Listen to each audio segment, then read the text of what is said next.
I remember the sound of the first scream I transcribed. Not the pitch, or the duration, or even whether it came from male or female lungs, but the way my stylus hesitated for exactly 2.3 seconds before my hand remembered its training and continued scratching high Gothic characters onto parchment that cost more than my father earned in a year. The hesitation was weakness. The continuation was duty. Both would define the next 17 years of my existence in ways I could not have comprehended in that moment. Hunched over my writing desk in Chamber Epsilon 7 of the Bastion Inquisitorial on Cadia Secundus, my fingers already cramping from transcribing 3 hours of preparatory liturgies before the actual interrogation began. My name is Hadrius Venn, though that designation means progressively less, as the years accumulate like the ash that perpetually falls on this Forge World's habitation domes. Before my selection at age 22, I lived in Hive Primus, level 47, sector Gamma 9 Alpha, in a hab unit measuring exactly 4 meters by 3 meters that I shared with my mother and 2 younger brothers. We manufactured data slates for the administratum, 10-hour shifts 6 days a week, and I was considered fortunate because I could read and write in both Low and High Gothic, a skill my mother insisted I learn despite the cost of the tutorial servitor rental, borrowed from our block's communal education allocation. She wanted me to escape the assembly lines. She succeeded, though not in any way that resembled her hopes.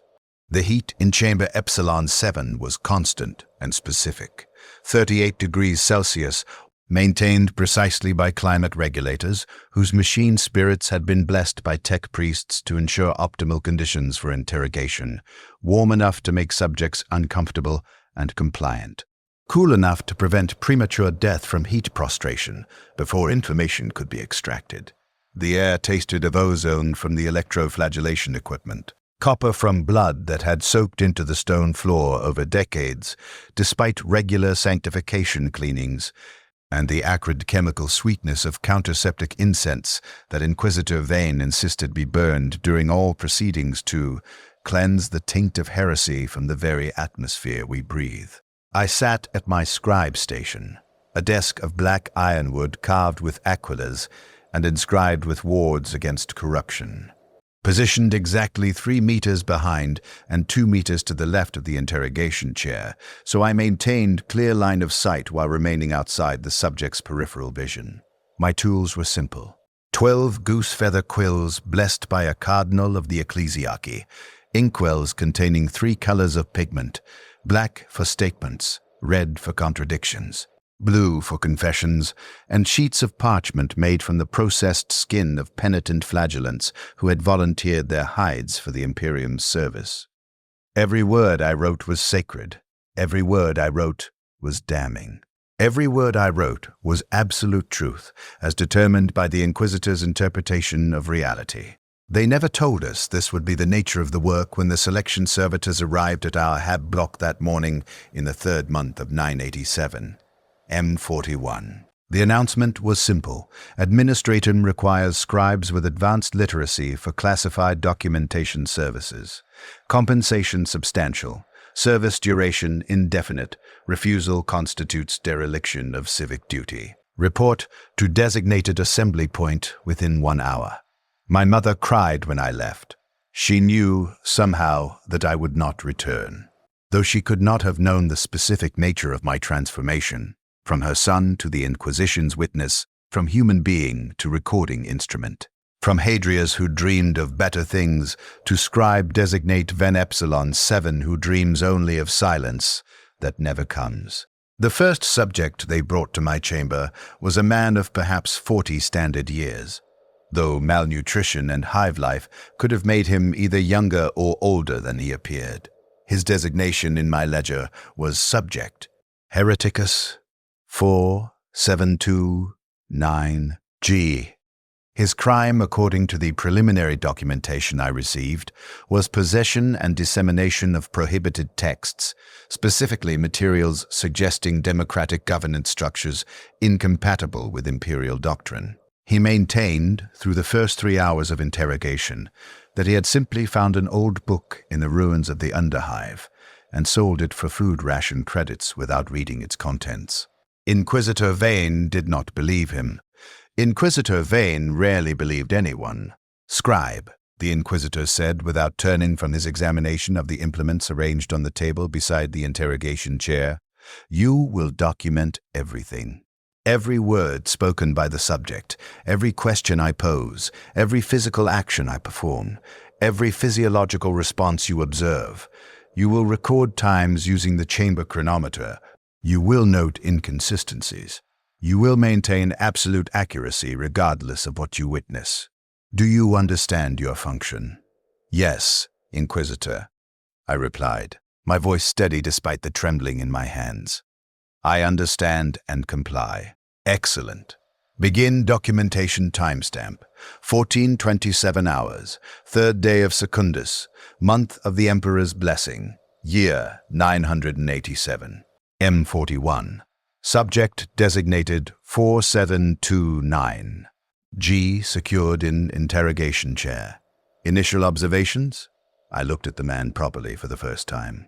His wrists and ankles were locked in restraints that bit into flesh already swollen from hours of waiting in the preparation cell. His eyes were wide but focused, darting between the Inquisitor and the tools on the table. His breathing was rapid, approximately 32 respirations per minute, elevated by fear. His skin was pale where it wasn't bruised from the rough handling during transport. He was terrified but not yet broken. That distinction would matter for approximately 17 more minutes. "Subject appears cognizant and responsive," I wrote in careful, precise script. "Elevated respiratory rate indicates acute stress response. No obvious signs of chaos, corruption, or mutation. Physical condition consistent with Hive World Zoa class demographic." What I did not write, because it was not relevant to inquisitorial documentation protocols, was that he reminded me of my uncle Torius, who had died 3 years prior in a factory accident. Same narrow face, same calloused hands, same look of someone who had spent his entire life being crushed by systems he could neither escape nor comprehend. I did not write this because my feelings were irrelevant. I did not write this because I was already learning the first lesson of my new position. Objective documentation requires the systematic murder of empathy. The Inquisitor began with simple questions. "State your name and HAB designation." "Kelvin Horth, level 52, Sector Gamma 10 Beta, HAB Unit 773. I transcribed the response in black ink. Statements of fact. "Kelvin Horth, you stand accused of heresy most vile." How do you answer? "I'm not a heretic. I swear by the Emperor's holy light, I just found a book and sold it. I didn't know it was forbidden. I can't even read that well." Red ink. Contradiction. He had just claimed inability to read, while earlier documentation indicated he had been observed reading price postings in the market. The interrogation proceeded methodically. The Inquisitor asked questions. The subject answered. I documented. When answers were deemed insufficient or contradictory, the Inquisitor employed physical persuasion, a term I learned was preferred over torture in official documentation. My stylus recorded the activation of the electroflagellator at 1444 hours. It recorded Subject 4729.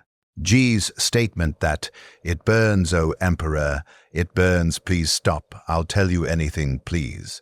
It recorded the Inquisitor's patient explanation that this was only the first level of 9 progressively severe interrogation techniques, and that cooperation now would prevent necessity of escalation. By 1501 hours, Subject 4729, G had confessed to being a member of a democratic reform cult. By 1519 hours, he had named 17 co-conspirators. By 1537 hours, he had admitted to chaos worship and demonic pacts. By 1544 hours, when the Inquisitor finally administered the Emperor's mercy via bolt pistol to the subject's forehead, my documentation was complete and perfect and utterly true according to the only truth that mattered, what the Inquisition needed to be true. I transcribed the sound of the execution, a wet crack followed by the hiss of escaping brain matter as superheated bolt round did its work. I recorded the time of death, 15:44 hours and 22 seconds. I noted the subject's final words, "Emperor, forgive me." I did not record that my hands were shaking so badly I could barely hold the quill, or that I vomited in the waste receptacle beneath my desk after the corpse was removed, or that I knew with absolute certainty, that Kelvin Horth had been exactly what he claimed. An illiterate scavenger who made a fatal mistake and died confessing to crimes he had never committed, simply to make the pain stop. If you already feel the weight of what comes next, witness this descent. Leave the word "documented" in the comments and subscribe so that what happens in these chambers cannot be erased by bureaucratic convenience. The second interrogation was easier to transcribe than the first. The third, easier still. By the seventh subject, a woman accused of cult activity who maintained her innocence through 4 hours of systematic torture before finally confessing to whatever Inquisitor Vane suggested she confess to. I no longer vomited after. Sessions ended. By the 20th subject, I no longer trembled. By the 50th, I no longer truly heard the screams as sounds produced by human beings, but rather as data points requiring documentation. Subject produced high-pitched vocalization lasting approximately 12 seconds at frequency, suggesting significant pain response. This was called adaptation. This was called professional development.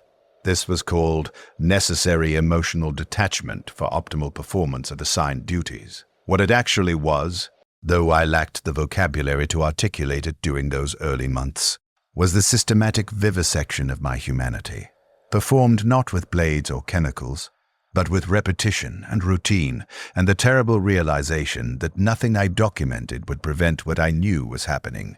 The torture and execution of innocents alongside the guilty, with no meaningful method to distinguish between them, because the truth was determined before interrogation began.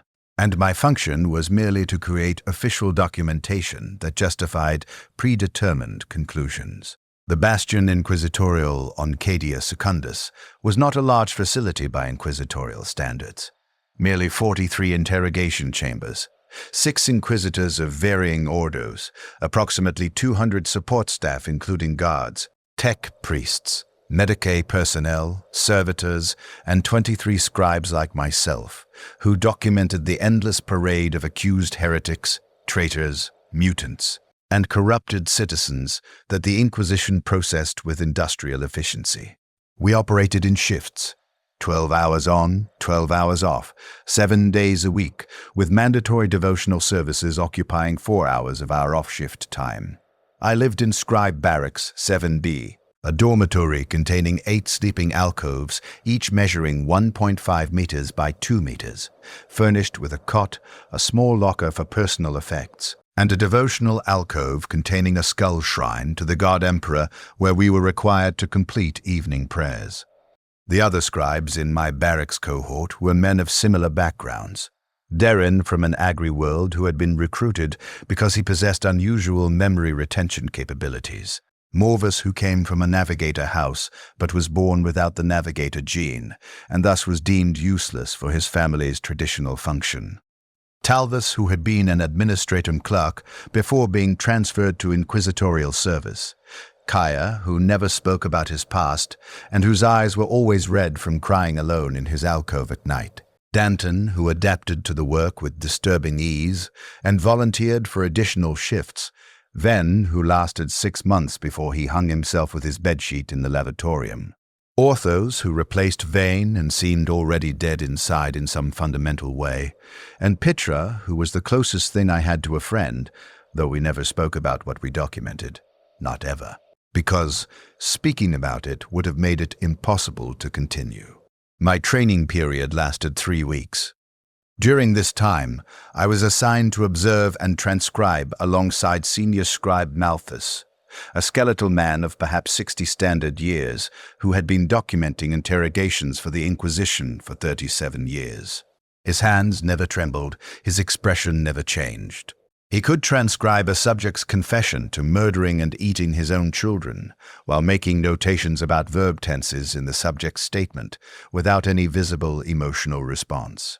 The key, Malthus told me during our first break period, his voice flat and mechanical as a servitor's vocalization unit, is understanding that what happens in these chambers has already happened. You are not witnessing events in real time. You are documenting historical facts for the permanent record. The subject's guilt is established before they enter the chamber. Our inquisitors do not interrogate the innocent. Your function is not to judge or question, but to record accurately. Distance yourself from the proceedings. You are an instrument of documentation, nothing more. The moment you begin to empathize with subjects, you become useless for this work. Worse, you become a liability because emotional compromise leads to inaccurate documentation. And inaccurate documentation undermines the Inquisition's sacred function of protecting humanity from itself. I tried to embrace this philosophy. I truly did. For months I told myself that the system must be correct, that the Inquisitors possessed knowledge and insight beyond my understanding, that surely these people must truly be guilty of crimes too terrible to comprehend. Otherwise, why would they be here? Why would the Emperor's chosen agents invest such time and resources in their interrogation and execution? I clung to this belief because the alternative was unbearable. The alternative was that I was documenting judicial murder on an industrial scale. The alternative was that the confessions I transcribed were the product of torture so severe that subjects would claim anything to make it stop. The alternative was that the system did not care about guilt or innocence, but only about processing quota targets and maintaining the appearance of vigilant protection against heresy. The alternative was that I was complicit. Chamber Epsilon 7 became my entire world. I learned every detail of that room with the intimacy usually reserved for sacred spaces. The way morning light filtered through the high window created a rectangular pattern on the eastern wall that moved exactly 7 centimeters per hour. The third flagstone from the northern corner was slightly elevated, causing a small clicking sound when the interrogation chair was rolled over it. The ventilation system produced a rhythmic humming at precisely 127 cycles per minute. The bloodstains on the stone floor, despite regular cleaning and sanctification, created patterns that resembled cartographic maps of continents that existed nowhere in the Imperium. I learned to read subjects within seconds of their arrival. The ones who screamed immediately usually broke fastest, their fear response overwhelming any capacity for resistance. The ones who maintained defiant silence typically endured longer, but suffered more because inquisitors interpreted silence as evidence of trained resistance, suggesting deeper involvement in whatever heresy they were accused of. The ones who babbled desperately, trying to explain their innocence with torrents of words and circumstantial evidence, inevitably provided contradictions that were recorded in red ink and used as proof of guilt. There was no correct response.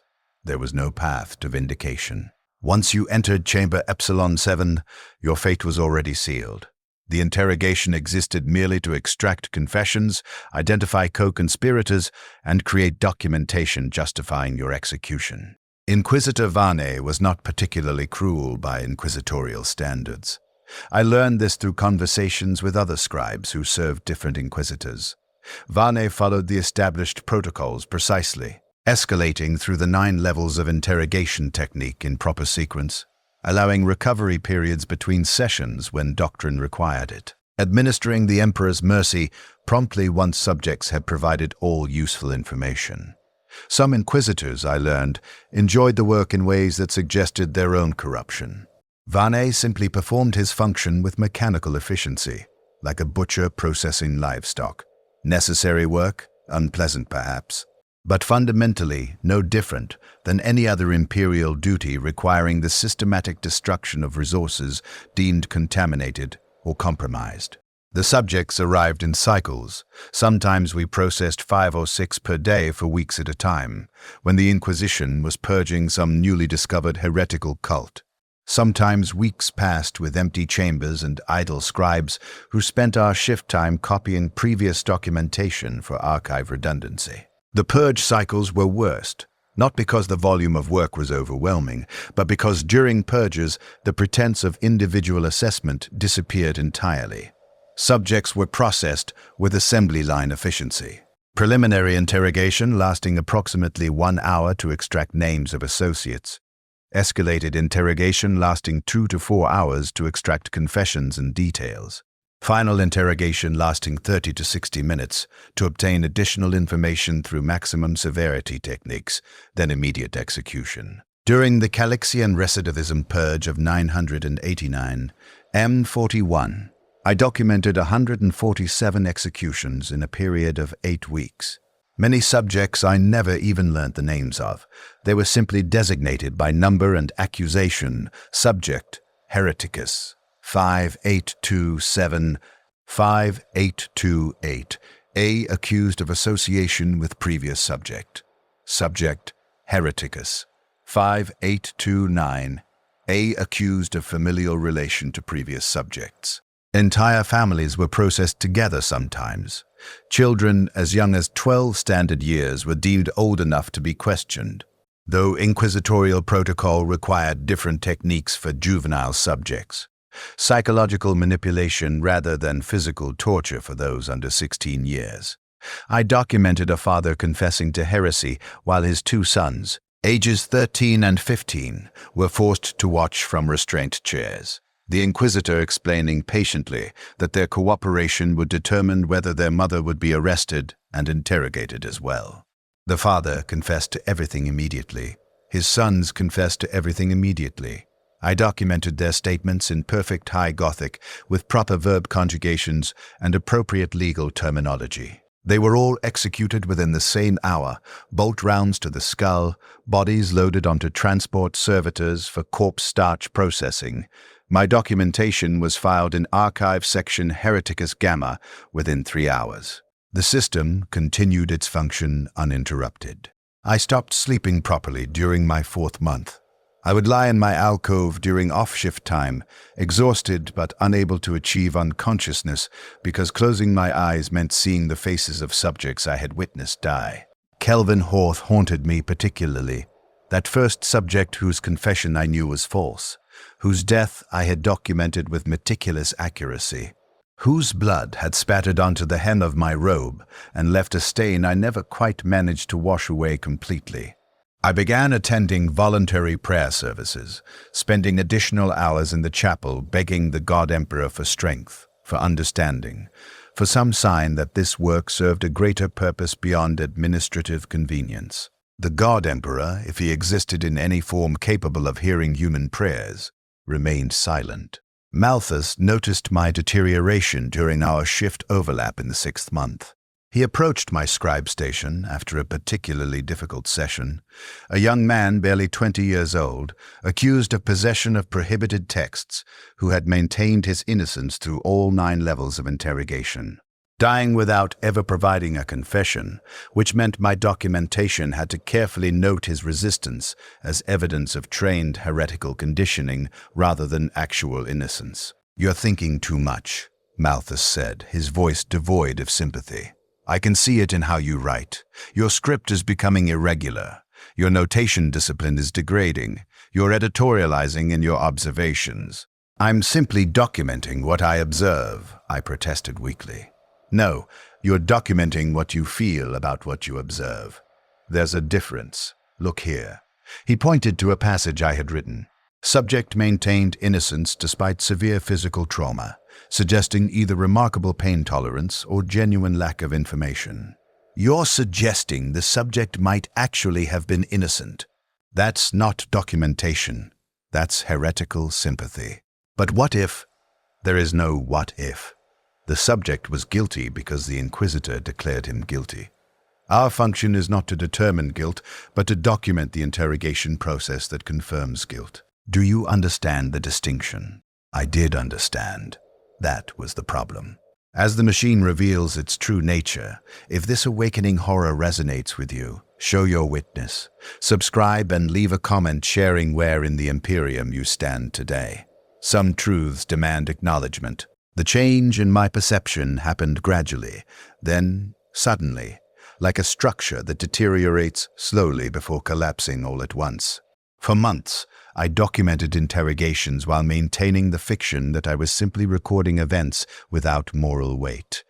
Then, one day, I remember it was a Tuesday, 5th week of Quintus, year 990. M41. I was transcribing the interrogation of a woman accused of chaos worship based on possession of banned literature. Inquisitor Varney was systematically working through level 4 interrogation techniques, and the woman was screaming that she couldn't read, that the books had belonged to her dead husband, that she had kept them only because they were the last things he had touched before dying in the Manufactorum accident. As I documented her screams in the detached clinical language I had perfected, subject produced sustained vocalization indicating significant distress, I suddenly realized I was listening to my mother, not literally, but functionally. This woman was someone's mother, someone's wife, someone's daughter. She had a life that extended beyond this chamber, experiences and memories, and people who loved her. And I was documenting the systematic destruction of her personhood, as if it were no more significant than recording inventory adjustments in an administratum ledger. The realization should have broken me. Instead, it calcified something fundamental in my psychology. I could not stop what was happening. I had no authority to question inquisitorial decisions. Speaking any objection would result in my own interrogation and execution for heretical sympathy toward the accused. My only choices were to continue performing my function or to refuse and die. Survival instinct chose continuation. But something inside me, some part that had still been Hadrius Ven from level 47, who had a mother and brothers and dreams of better things, died that day as surely as if the Inquisitor had put a bolt round through my skull. After that, the work became easier, not because I embraced it, but because I simply stopped caring. Not deliberately, but as an involuntary psychological defense mechanism. My hands transcribed confessions, while my mind retreated to a place where none of it mattered, where nothing was real, where I was simply an organic data recording servitor performing its programmed function. I became more efficient. My documentation became clearer, more precise, more useful for inquisitorial purposes. Senior Scribe Malthus commended my progress. Inquisitor Varney requested me specifically for complex interrogations requiring detailed documentation. I was becoming excellent at my job, and every improvement was evidence of my ongoing moral death. Years passed. The chambers remained the same. The subjects changed, but the interrogations followed identical patterns. I filled thousands of pages with perfect documentation of imperial justice. I witnessed hundreds of executions. I transcribed countless confessions of heresy, corruption, mutation, deviation, wrongthink, and crime. My hand cramped from endless writing. My eyes deteriorated from reading by lamplight. My lungs developed chronic inflammation from breathing the chemical-laden air of interrogation chambers. My sleep, when it came, was dreamless and unrefreshing. My waking hours were mechanical. I attended required devotional services and recited catechisms I no longer believed. I consumed my daily ration of nutrient paste and recaf. I performed my shift in chamber Epsilon 7. I returned to my alcove. I slept. I repeated the cycle.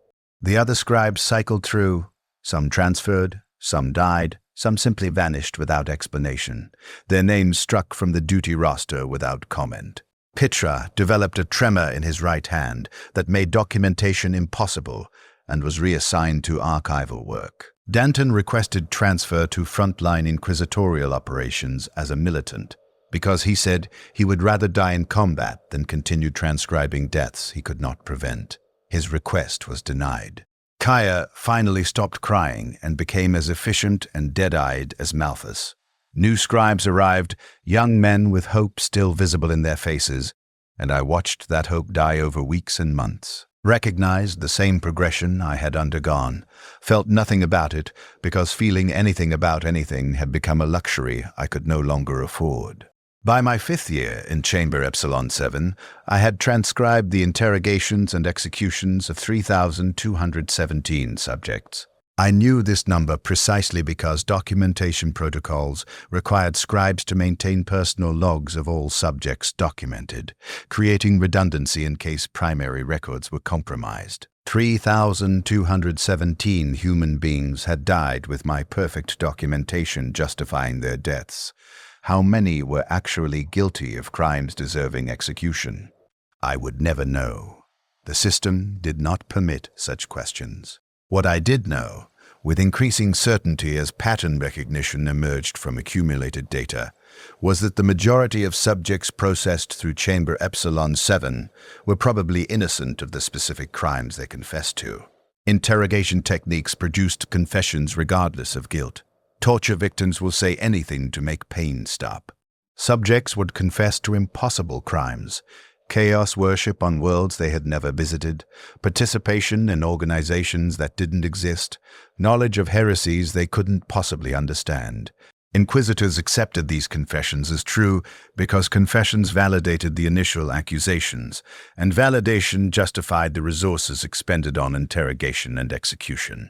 The system was circular and self-justifying, and utterly immune to correction, because no one with authority to change it had any incentive to question its function. I was complicit in this system. I enabled it with every word I transcribed. My documentation gave legal and moral weight to atrocities. Without scribes like me, the Inquisition's interrogations would be invisible, unaccountable, potentially questionable. Our documentation created official truth from torture-extracted lies, transforming judicial murder into righteous execution of confirmed heretics. We were not passive observers. We were active participants, as essential to the function as the Inquisitors themselves, perhaps more so because our witness provided the bureaucratic foundation that legitimized everything. This knowledge did not lead me to resistance. Resistance was impossible and futile. This knowledge simply settled into my consciousness like toxic sediment accumulating at the bottom of a stagnant pool, poisoning everything, changing nothing. In my 7th year, during a routine medical inspection, the Bastion's chief medicae noted that my stress hormone levels were remarkably low, almost comparable to servitor baseline. He seemed pleased by this finding, recording it as evidence of successful adaptation to high-stress duty assignment. I felt nothing about his assessment because feeling nothing had become my natural state. The only emotion I still experienced with any regularity was a sort of distant, abstract horror at my own numbness. Recognition that I should feel terrible about what I documented daily, combined with inability to generate appropriate emotional response, creating a feedback loop of existential vertigo. I was horrified that I was not horrified. I was disturbed that I was not disturbed. I mourned the death of my capacity to mourn. This recursive self-awareness was perhaps the worst torture of all. Consciousness of my own psychological degradation with no ability to stop or reverse the process. The point of no return has passed. If you recognize this descent into necessary evil, let your witness stand, like this testament to what service truly costs, and subscribe so others may understand before they take the oath. The notification arrived during my 9th year of service in Chamber Epsilon 7, delivered by an administrative servitor whose augmetic mouth produced sounds in flat, uninflected tones. Scribe designate Ven Epsilon 7. You are required to report to Inquisitor Gast, Chamber Alpha 1 for special assignment documentation. Report time: 600 hours. Tomorrow. Confirmation of receipt required. Confirmed, I responded automatically, though unease stirred in the numb emptiness where my emotions used to live. Special assignments meant something beyond routine interrogation documentation. Chamber Alpha 1 was the primary facility where high-value subjects were processed. High-ranking officials accused of corruption, captured enemy commanders, chaos cultist leaders, individuals whose interrogations potentially yielded strategic intelligence rather than simply confessions for administrative purposes. I reported as instructed, carrying my documentation supplies in the leather satchel that had become worn and stained over 9 years of constant use. Chamber Alpha 1 was significantly larger than Epsilon 7. Approximately 30 meters by 20 meters, with vaulted ceilings that created strange acoustic properties, making screams echo and multiply unnaturally. The interrogation equipment was more sophisticated. Neural agony inductors, memory extraction apparatus, psychic resonance amplifiers, devices whose functions I could only guess at based on their effects. The Scribe station was positioned behind a one-way observation mirror, providing documentation capability while allowing scribes to remain unseen by subjects, a luxury not present in the standard chambers. Inquisitor Gast was a cadaverous figure, taller than average, with augmetic eyes that glowed dull red and fingers that had been replaced with precision servo-manipulators suitable for the delicate work of interrogation. His reputation preceded him. 37 years as an active inquisitor, specializing in cases involving high-level corruption and chaos infiltration of imperial institutions. Where Inquisitor Vane was efficient and mechanical, Gast was methodical and almost artistic in his approach to extracting information. He did not simply torture subjects. He deconstructed them systematically, layer by layer, until nothing remained but raw biological truth. Scribe Ven. Gast's voice was surprisingly cultured, with the accent of someone educated in the Scholastia Progenium. Your documentation precision has been noted. I require a scribe capable of recording highly sensitive interrogation details with absolute accuracy and discretion. You will document everything you observe in this chamber. You will speak of it to no one, not other scribes, not supervisors, not even other inquisitors unless directly questioned by appropriate authority. You will maintain perfect documentation discipline regardless of the subject's identity or the nature of information extracted. Any breach of confidentiality will result in your immediate interrogation and execution. Do you understand and accept these terms? I understand and accept, Inquisitor. Excellent. We begin in 1 hour. Familiarize yourself with the chamber equipment while I review case files. The next 3 years became a descent into depths of horror that made my previous experience in Chamber Epsilon 7 seem almost merciful by comparison.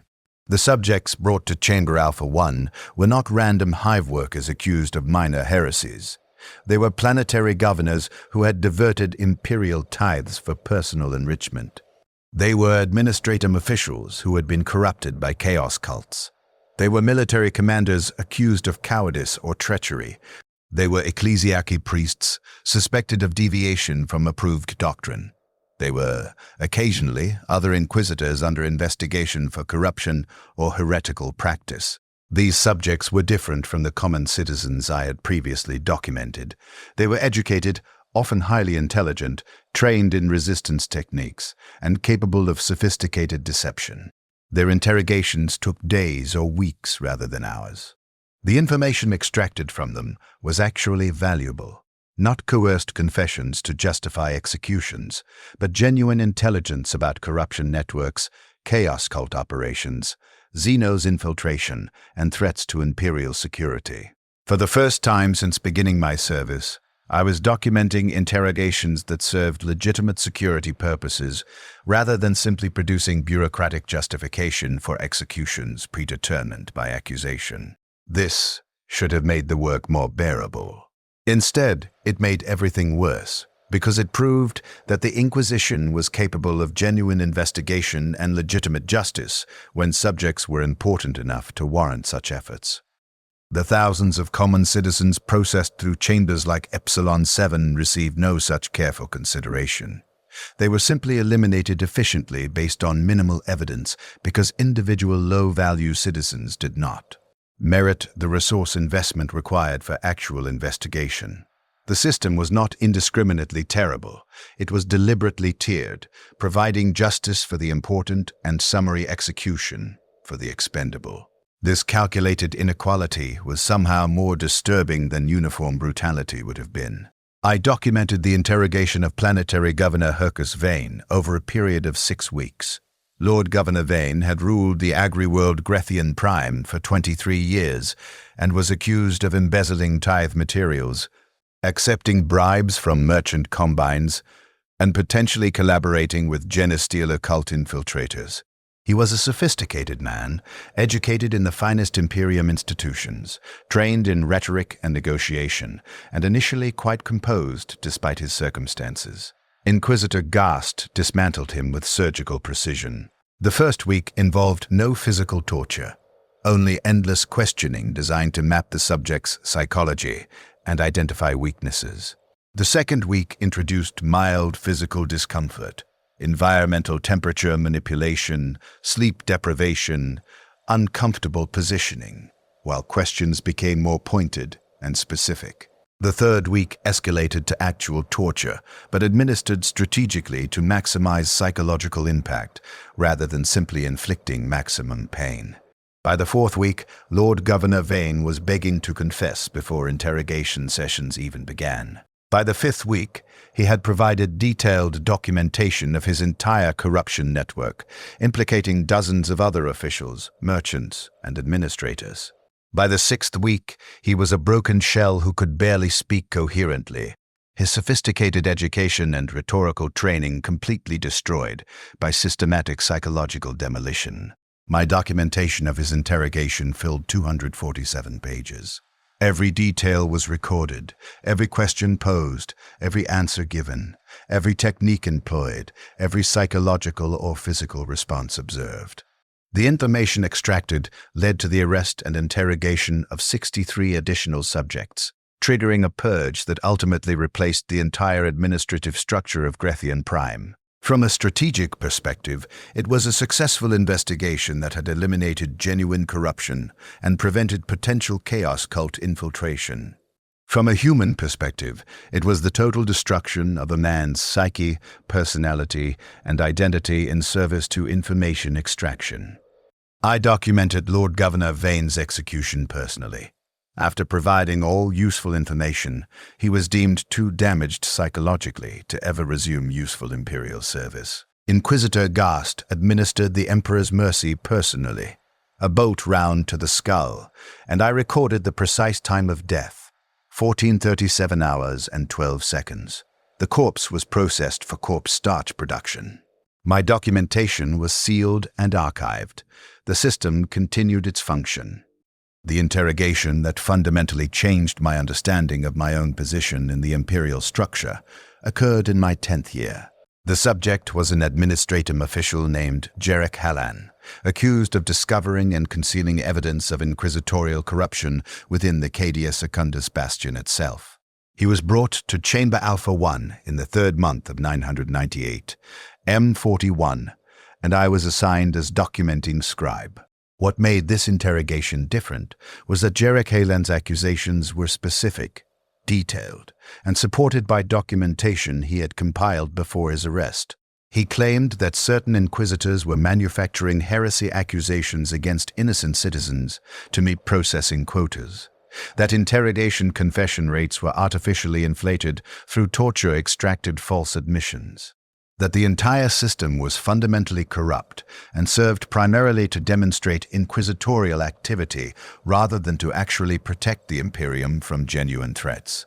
I documented his statements with perfect accuracy while feeling ice crystallize in my chest, because Jarek Hallan was describing exactly what I had observed over 9 years in Chamber Epsilon 7. He was articulating the truth I had been forbidden to acknowledge, providing statistical evidence and specific case examples, arguing with desperate eloquence that the system was broken and required reform.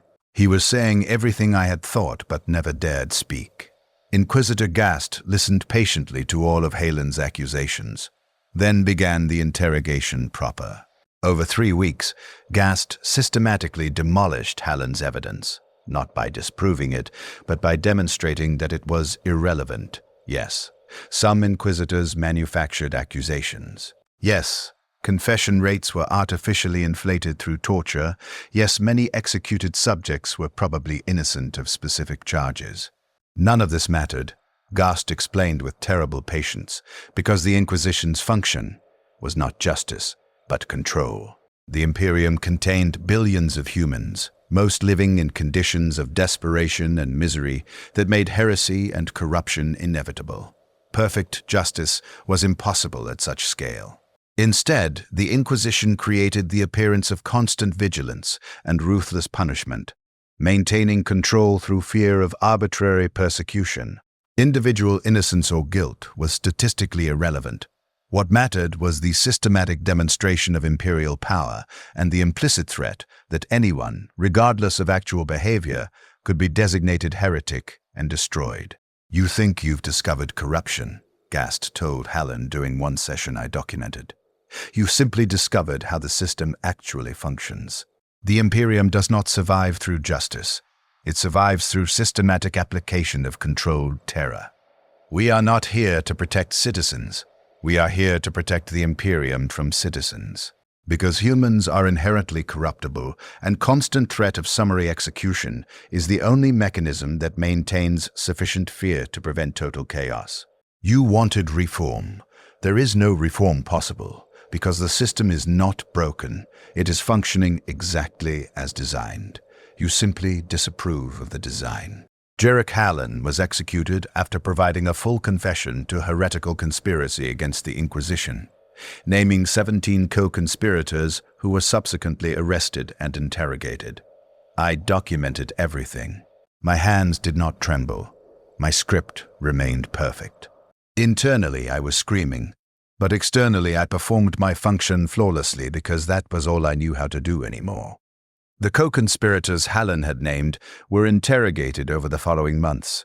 Most were administrative clerks and officials who had simply been colleagues or friends of Hallen, possessing no actual knowledge of his investigation, but tortured into confessing association with his heretical agenda. I was assigned to document 3 of these secondary interrogations. The subjects were terrified, confused people who had committed no crime beyond knowing someone who had questioned inquisitorial practice. They confessed to conspiracy. They named additional associates. Those associates were arrested and interrogated.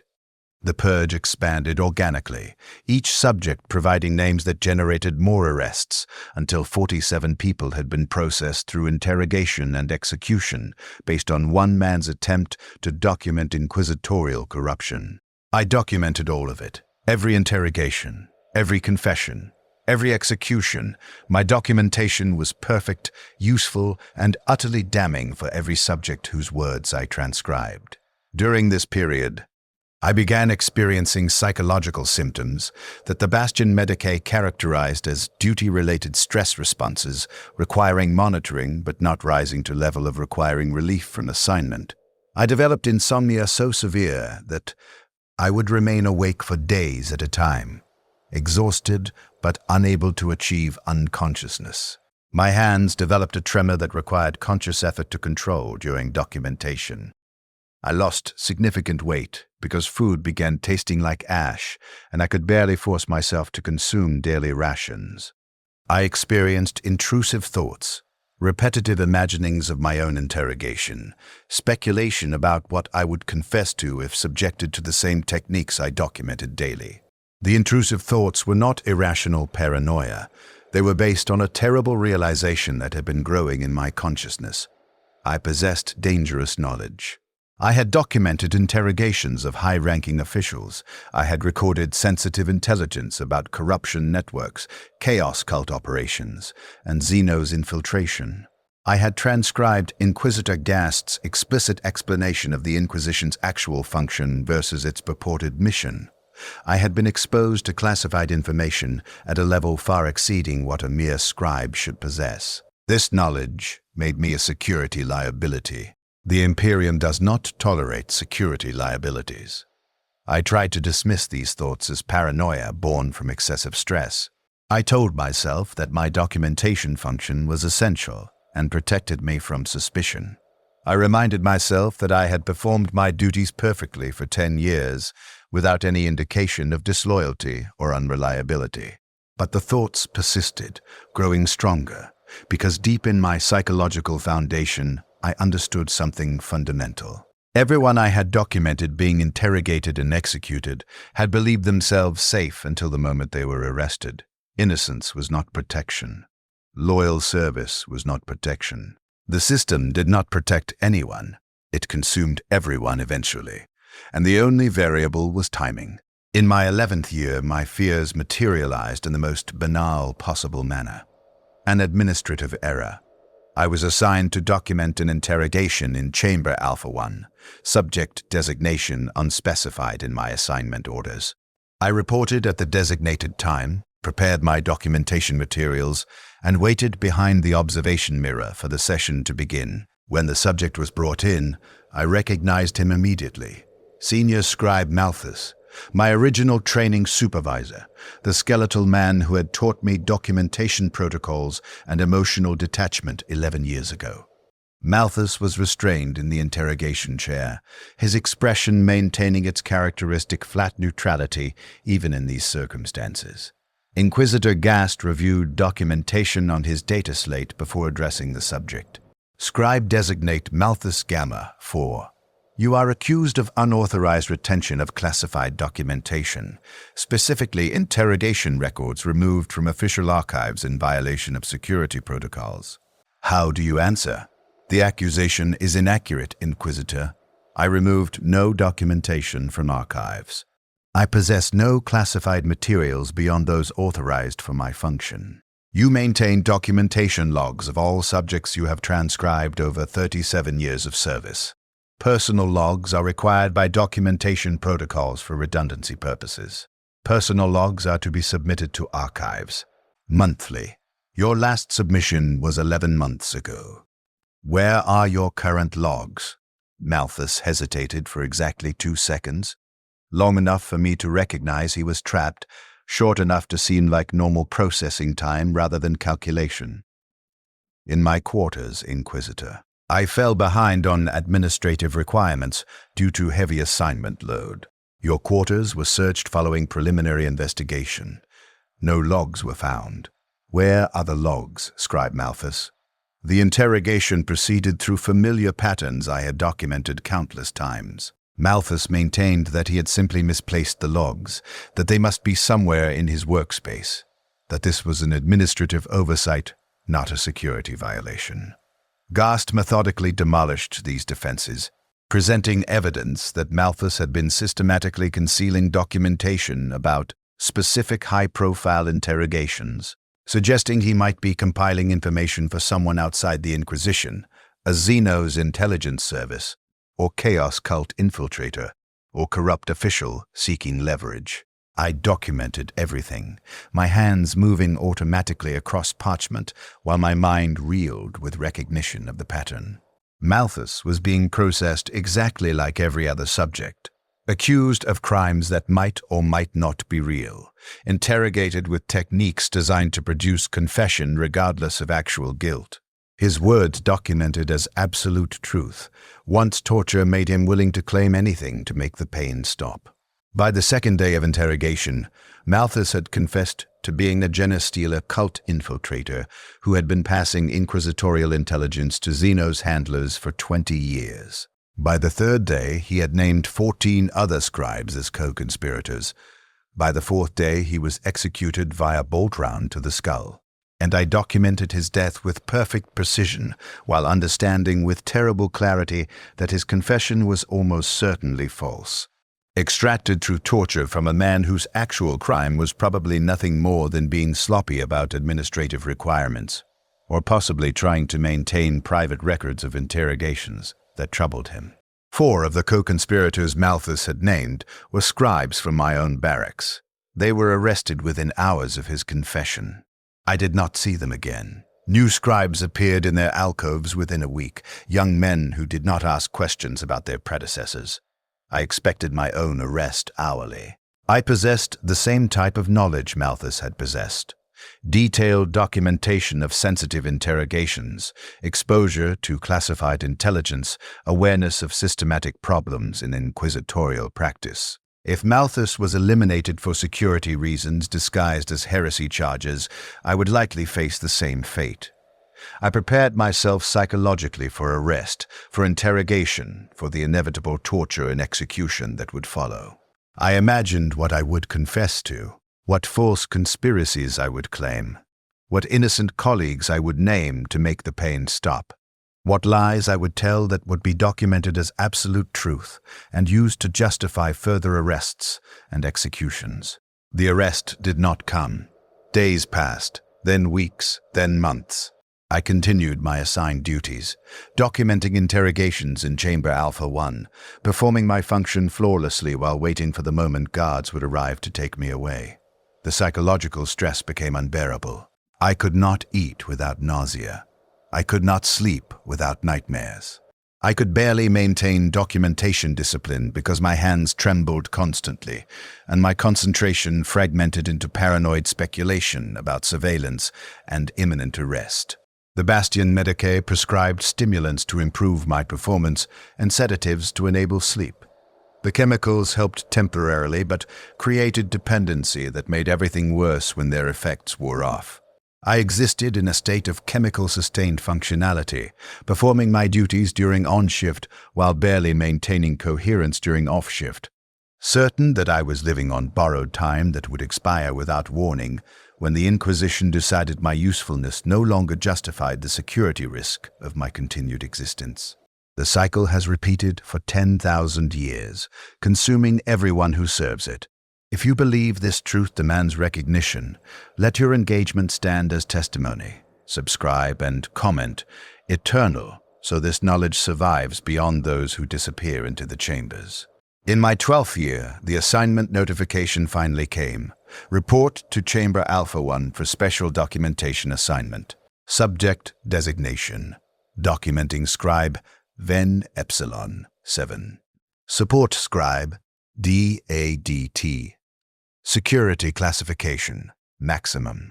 I reported at the designated time, my hands shaking so badly I could barely hold my documentation supplies, certain that this was finally the moment, not an assignment, but an arrest disguised as normal duty protocol. I prepared myself to maintain dignity during whatever came next, to refuse to falsely accuse colleagues regardless of torture applied. To die without compromising whatever pathetic shreds of integrity still existed in my fundamentally corrupted soul. The chamber was empty except for Inquisitor Gast. He stood reviewing documentation, his augmetic eyes glowing in the dim light. When I entered, he turned to face me with an expression I could not read. "Scribe Ven, you appear distressed. Is there a problem?" "No, Inquisitor. I am prepared to document as assigned." "Excellent. Before we begin, I must inform you that this session is unusual. The subject possesses highly classified knowledge obtained through documentation function. Security requires thorough interrogation to ensure no unauthorized information dissemination has occurred. Do you understand?" "I understand, Inquisitor." "Very good. The subject will be brought in shortly. While we wait, I have a few preliminary questions. Scribe Ven, in your 12 years of documentation service, have you ever discussed classified interrogation details with individuals not authorized to receive such information?" The question landed like a physical blow. This was not an assignment. This was the beginning of my own interrogation, conducted with the careful formality that preceded formal accusation. "No, Inquisitor. I have maintained documentation security protocols without exception." "Have you maintained unauthorized personal records of interrogations beyond required submission to archives?" "I maintain personal logs as required by documentation protocols." "All logs have been submitted to archives according to schedule." "A lie. I was 3 months behind on submissions, exactly like Malthus had been." "Have you ever experienced doubt regarding the justice or necessity of interrogations you documented?" The question was a trap. Answering no would be obvious falsehood. Answering yes was admission of heretical sympathy with accused subjects. "I have occasionally experienced emotional responses to difficult interrogations, Inquisitor. All Imperial servants experience normal human reactions to challenging duties. I have never allowed such reactions to compromise my documentation accuracy or my loyalty to the Emperor's Inquisition." Inquisitor Gast regarded me with those glowing red augmetic eyes for a long moment that stretched into eternity. Then he gestured toward the interrogation chair. "Sit down, Scribe Ven." This was it. 12 years of service ending in the same chamber where I had documented so many deaths. I would be restrained in that chair. I would be interrogated with the same techniques I had transcribed being applied to countless others. I would confess to heresy I had not committed. I would name colleagues as co-conspirators to make the torture stop. My confession would be documented by another scribe with perfect accuracy. I would be executed with a bolt round to the skull. My death would be recorded precisely. Exact time, manner, final words. My body would be processed for corpse starch. My name would be struck from duty rosters. Another scribe would occupy my alcove within a week. The system would continue its function, completely unaffected by my existence or my elimination. I walked toward the interrogation chair on legs that barely supported my weight. Each step felt like wading through deep water. My vision tunneled. My heart hammered against my ribs. This was how every subject felt entering this chamber. The terrible knowledge that whatever came next would strip away everything that made them human, reducing them to meat and pain and false confessions. "Stop," Inquisitor Gast said when I was 3 steps from the chair. "Return to the scribe station. The subject is being transported. Prepare to document." Confusion paralyzed me for several seconds before I processed the instruction. I was not being interrogated. I was still assigned a scribe. I returned to the station behind the observation mirror, my hands shaking so severely I could barely prepare my documentation materials. What was happening? Why the preliminary questions if I was not the subject? Unless the door opened. Guards brought in the subject, restrained and hooded. They secured him in the interrogation chair, then removed the hood. I looked at my own face. The subject in the interrogation chair was me. Hadrius Venn, age 34, scribe designate Epsilon 7. Same narrow features, same documentation-stained fingers, same exhausted eyes. I was looking at myself from the scribe station while simultaneously being restrained in the interrogation chair. The logical impossibility of the situation made no sense until I looked down at my hands and saw not flesh, but the augmetic servo manipulators of an inquisitor, and understood with terrible clarity that this was not happening. Not literally, that I was experiencing some kind of breakdown or hallucination or vision, but that it represented something fundamentally true about my position. I was both documenter and documented, both witness and victim, both scribe and subject, trapped in a system where those roles were ultimately interchangeable because everyone who entered the Inquisition service would eventually be consumed by it. Reality snapped back into focus. I was at the scribe station. My hands were my own. No subject had been brought in. Inquisitor Gast stood watching me with expression that might have been concern or might have been clinical assessment of degrading mental stability. "You are relieved from duty, scribe, then. Report to Medicae for psychological evaluation." Dismissed. I gathered my materials and left the chamber, walking through corridors that seemed simultaneously familiar and utterly alien, like traveling through a space I had occupied for years, but never truly seen until this moment of crisis. I did not report to Medicae. Instead, I went to my alcove, where I spent the next 12 hours staring at the skull shrine in my devotional alcove while contemplating the absolute certainty of my eventual doom. The psychological evaluation occurred 3 days later. The Medicae asked standard questions about sleep quality, appetite, stress responses, emotional state. I provided standard responses indicating normal adaptation to difficult duty assignment. He prescribed adjusted dosages of stimulants and sedatives. He noted in my medical file that I showed normal stress responses to long-term high-intensity documentation duty and recommended rotation to less demanding assignment after completion of current service term. I was not interrogated. I was not arrested. I was simply managed, like a piece of equipment showing signs of wear but still functional enough to maintain in service until replacement became necessary. 6 months passed. I continued documenting interrogations in Chamber Alpha 1. I performed my function adequately, though not with the previous excellence that had earned commendations. My documentation accuracy remained acceptable. My security protocol compliance remained perfect. Externally, I was a functional Imperial servant performing assigned duties. Internally, I was a hollow shell going through motions of existence, while waiting for inevitable doom with the fatalistic acceptance of someone who understands their fate is sealed, but timing remains uncertain. The final notification arrived in the 13th month of my 12th year. Report to Chamber Alpha 1 for high priority special assignment. Subject designation, Scribe designate Ven Epsilon 7. Documenting Scribe, security classification, maximum.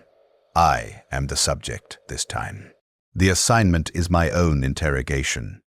Some clerical error in the notification system sent me the alert intended for whoever would document my interrogation.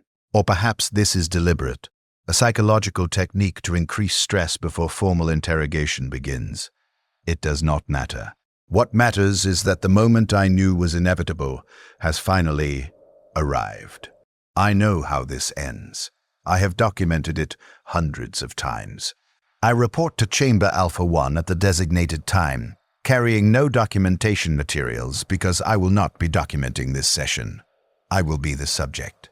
Another scribe will transcribe my interrogation with the same detached accuracy I brought to documenting so many others. They will record my questions, my answers, my physiological responses to interrogation techniques. They will transcribe my inevitable confession to whatever heresy the Inquisition requires me to confess to. They will document the exact moment of my death with perfect precision, noting the time down to the second. Inquisitor Gast waits in the chamber. Behind the observation mirror, I can barely distinguish the shape of whoever has been assigned as documenting scribe for this session. Perhaps someone I trained, perhaps someone I served alongside, perhaps someone completely unknown to me. It does not matter. They will perform their function flawlessly because that is what we are trained to do. Document the systematic destruction of human beings with detached professional competence. Scribe designate Ven Epsilon 7. Inquisitor Gast begins formally.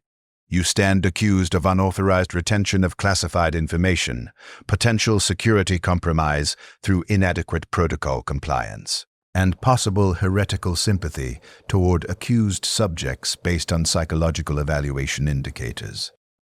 How do you answer these accusations? I could maintain innocence. I could protest that I have served loyally for 12 years without deviation from assigned duties. I could argue that any protocol lapses were minor administrative oversights.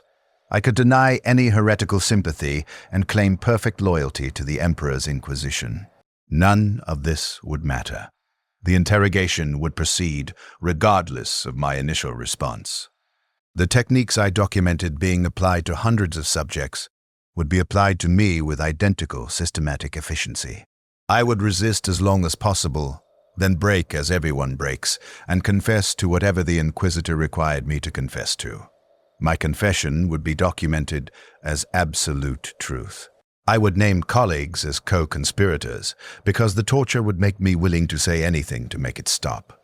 Those colleagues would be arrested and interrogated and executed, perpetuating the cycle I have been documenting for 12 years. But in this final moment before interrogation begins, I make a choice that differs from my previous 12 years of perfect obedience. I choose to speak truth, regardless of consequence, because I am doomed anyway, and at least I can die having said what I actually believe rather than what the system requires me to claim. The accusations are substantially accurate, Inquisitor. I have retained classified knowledge beyond what my function required. My protocol compliance has been imperfect. I do experience sympathy toward subjects whose innocence I believe was genuine.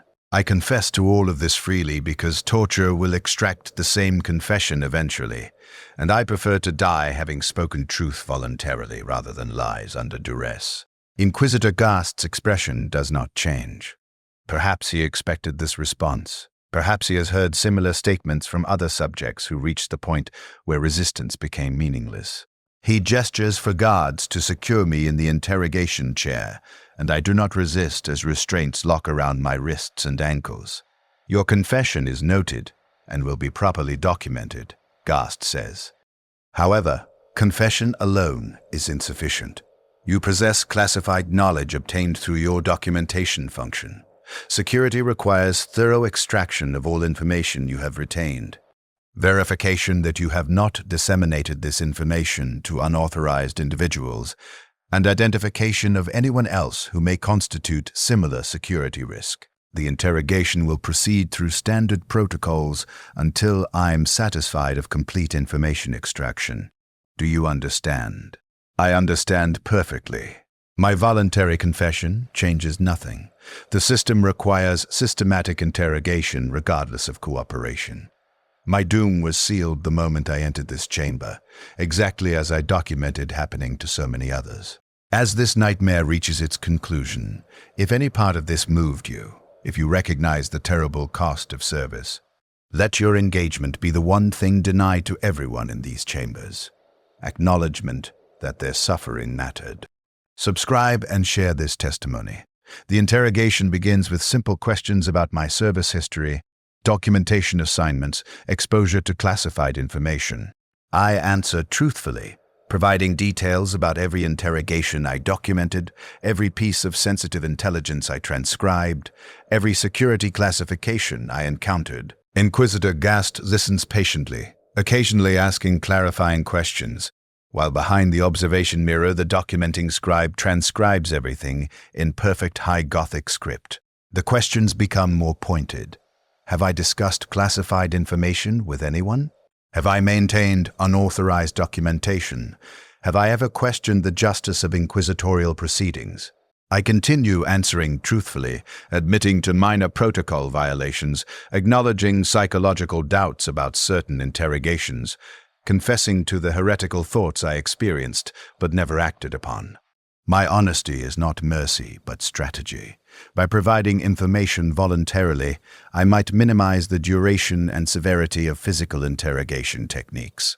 Or perhaps my honesty is simply the last pathetic gesture of autonomy, choosing to speak truth before truth becomes impossible, before torture transforms me into something that will say anything regardless of veracity. The physical interrogation begins in the 3rd hour.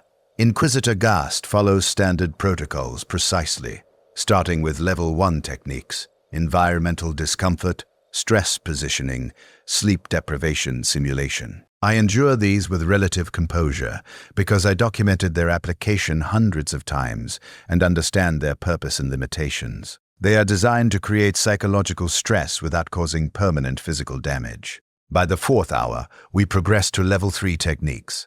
The pain becomes significant but still manageable with conscious effort. I maintain my truthfulness, continuing to answer questions accurately, providing names only of subjects I documented, rather than inventing conspiracies involving innocent colleagues. I am determined not to become what I documented: a torture victim naming random associates to make pain stop, perpetuating cycles of false accusation and unjust execution.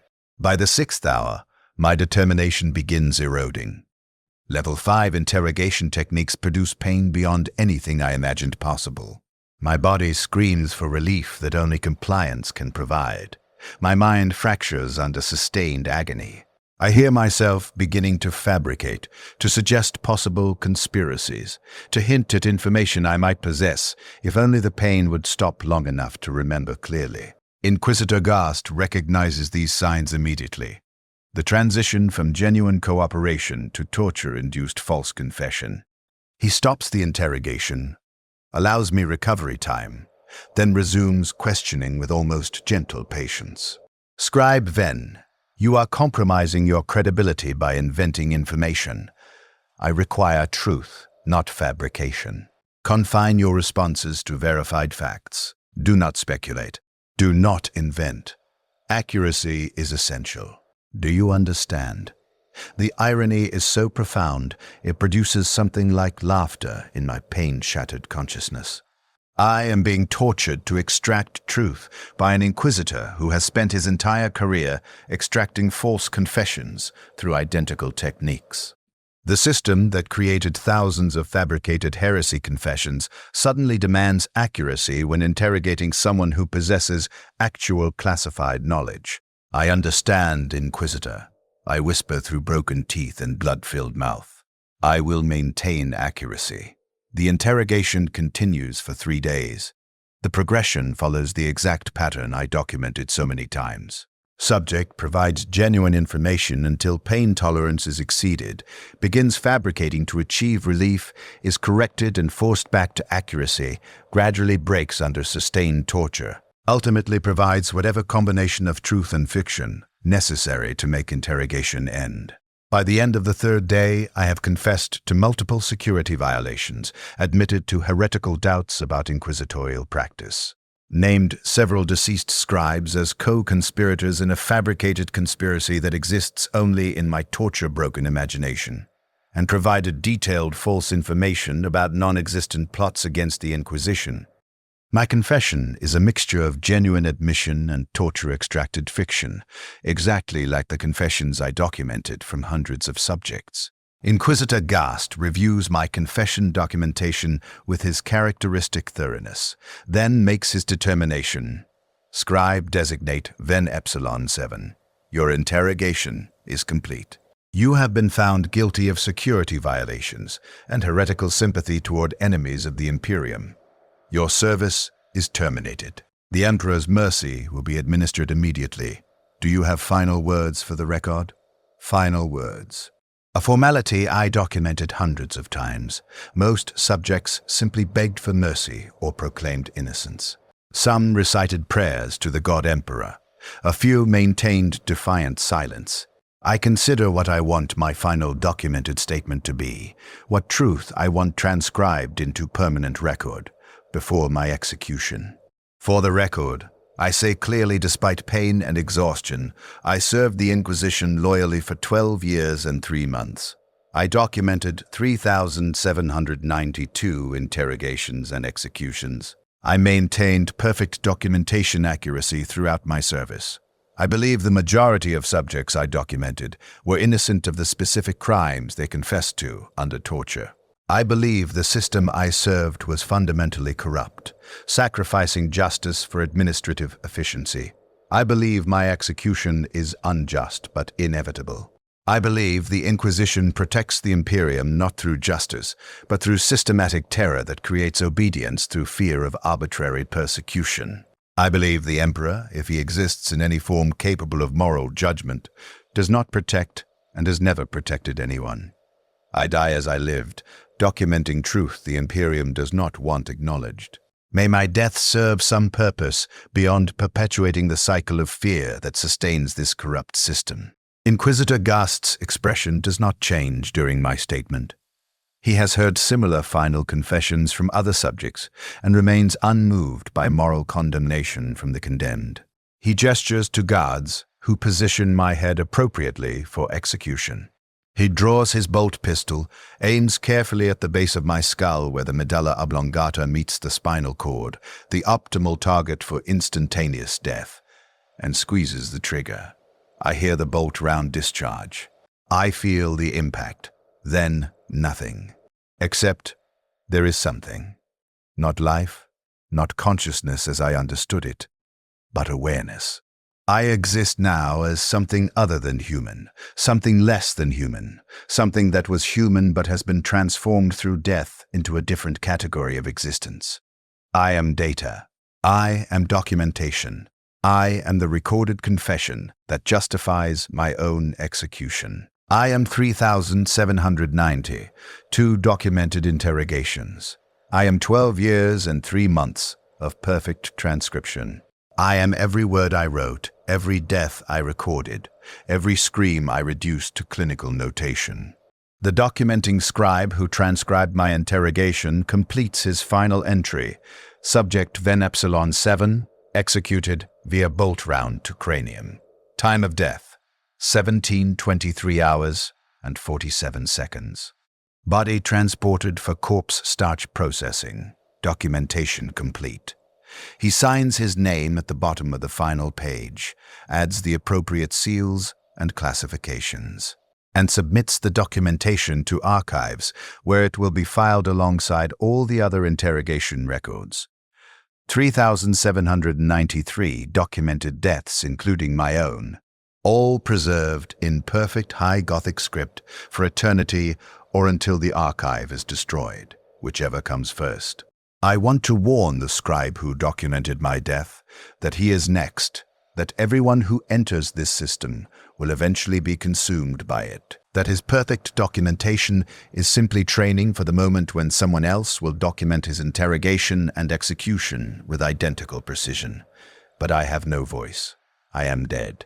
I exist only as words on parchment, as data in archives, as one more processed subject in the endless flow of accused heretics that sustains the Inquisition's function. The cycle continues. The chambers remain in operation. New subjects are transported for interrogation. New scribes are recruited to document their confessions and deaths. The scribes adapt to the horror of their function, developing emotional numbness and professional detachment. They serve for years, documenting thousands of interrogations. They are eventually arrested on fabricated or exaggerated charges when they become security liabilities. They are interrogated using techniques they documented being applied to others. They confess to heresies real or imagined. They are executed. Their interrogations are documented by newer scribes who will eventually face identical fates.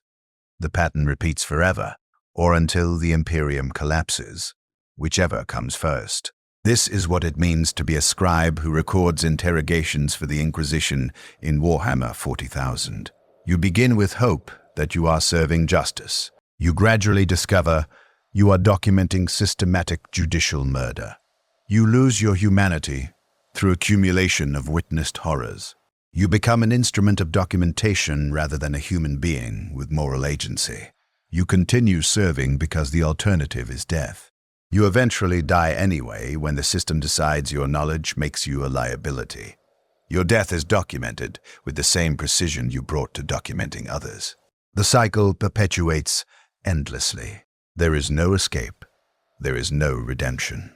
There is no justice. There is only the machine of imperial terror, grinding through human lives with bureaucratic efficiency, transforming people into data, consciousness into documentation, individual stories into archived statistics.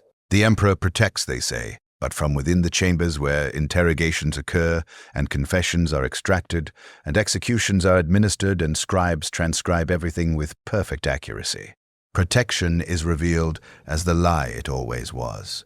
There is no protection. There is only service until service is no longer required, then disposal as efficient and emotionless as everything else the Imperium does to its expendable components.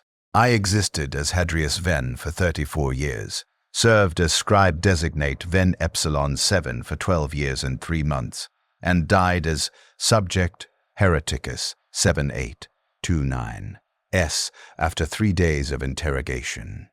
All 3 versions of myself are now archived documentation, preserved in perfect high Gothic script, accessible to anyone with appropriate clearance who wants to review the interrogation records of a scribe who possessed dangerous knowledge and had to be eliminated for security purposes. My death justified my accusation. My confession proved my guilt. My documentation confirmed the necessity of my execution. The system validated itself through consuming me, exactly as it has consumed everyone else who served it faithfully until faith became dangerous. This is the truth that cannot be spoken in the Imperium. This is the reality that documentation conceals beneath bureaucratic language and clinical notation. This is what happens when you serve an institution that maintains control through terror rather than justice. You become complicit in atrocities. You lose your humanity gradually through adaptation to horror. You die when the system decides you know too much. Your death changes nothing. The cycle continues forever. Now you understand what service truly costs in the Imperium. If you believe this truth deserves acknowledgement beyond the grave, show your witness, subscribe and share this testimony. The Emperor protects, but from what these chambers reveal, there is no protection. Only eternal service, eternal suffering, and documentation that outlives those who create it. The archive shelves stretch forever, containing millions of interrogation records dating back millennia. My documentation occupies exactly 247 pages in section Hereticus Gamma. Subsection Personnel security violations, filed between the records of previous Scribe eliminations and subsequent cases that followed identical patterns. Dust accumulates on the leather binding. Centuries may pass before anyone accesses this record again. Perhaps no one ever will. Perhaps my confession will remain unread until the archive is destroyed or the Imperium finally collapses under the weight of its own corruption. It does not matter. The documentation exists. The truth is recorded, even if no one reads it. I performed my function perfectly to the very end, documenting truth the Imperium did not want acknowledged, transcribing the reality beneath official lies, creating permanent record of systematic injustice perpetrated in the Emperor's name. This was my service. This was my sacrifice. This was my damnation and my redemption, simultaneously. I could not stop what was happening. I could not save anyone, including myself, but I documented it accurately, and somewhere in the Imperium's endless archives, the truth exists for anyone brave enough or foolish enough to search for it. I was Hadrius Venn. I was a scribe who recorded interrogations for the Inquisition. I witnessed thousands of deaths. I documented systematic judicial murder. I was eventually executed for knowing too much. My final act was speaking truth in a system built on lies, and having that truth preserved in official documentation despite the Imperium's preference for comfortable fictions. They cannot erase what I documented. They cannot unmake my witness. They cannot transform my testimony into something else. I existed, I served, I documented, I died. The record remains. That is all. That is everything. That is the only victory possible for someone trapped in a system designed to consume everyone who enters it, creating documentation that outlives both victim and victimizer, preserving truth beyond the death of everyone involved. The chamber waits for its next subject. The scribe waits at his station. The inquisitor reviews his case files. The cycle continues forever.